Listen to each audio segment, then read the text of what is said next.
No. Okay, tell me why you like trains. Well, they're just interesting. They have a long history and I'm interested in mechanical stuff, and they have a lot of mechanical things on them, and it's very simple, even though it looks complicated. Such as the way valve gear works. All valve gear is it's just some rods that move a valve back and forth to control how steam goes into the piston. Okay. And how a steam engine works. People would think it's complicated, but in simple terms, what they do is they have a fire, and that fire heats up the crown sheet, which also heats up the water. And if the water gets below the crown sheet, it goes boom. But in normal operations, you have water over the crown sheet, and the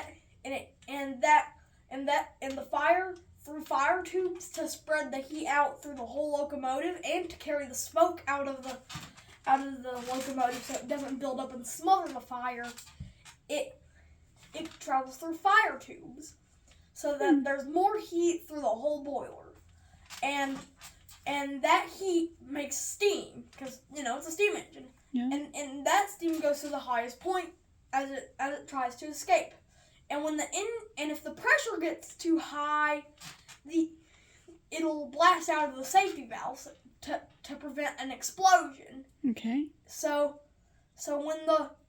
when the engineer is ready to begin, he pulls the throttle valve, which releases steam through a steam pipe, which sometimes goes through something known as superheaters, which basically makes it travel back through the boiler and gets heated a second time to get as much steam as possible, because maybe some water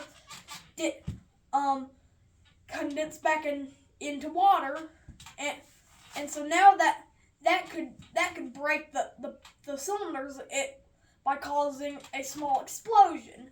So what it does is it travels back through the boiler and it heats it up to get as much steam as possible, and it goes through the cylinder, through the valve, which tells it which side of the piston to go, so that when the valve is open on this side, it pushes the piston this way. And because there's rods, that piston movement also controlled the valve. So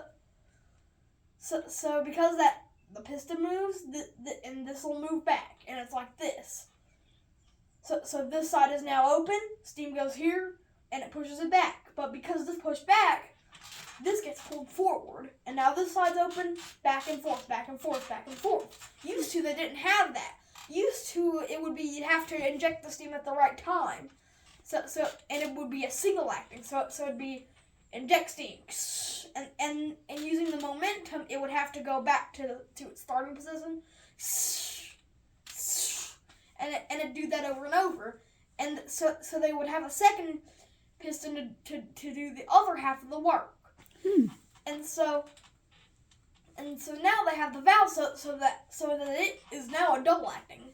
And once that steam is ready to be exhausted, it blasts out of the smokestack with the natural draft. But during its firing up process, when they light the fire and stuff, there's no draft there. So they have a blower, and when they turn that on, all it does is it just dumps steam through the smoke box and up and out of the stack. Okay. And the smoke box is the area where all the exhaust steam and all of the exhaust smoke collects to go out. And a lot of times they will have spark arresters so that it doesn't start forest fires and stuff. Okay. Arlie came to me one day and said, well, he started playing this piece on the piano, and it's a piece he heard in church. It was Nearer My God to Thee. And I said, hey, would you like to just learn to play this, and I can chart this out for you, and we can use chords. And he's got an excellent ear. And so that's what we've done.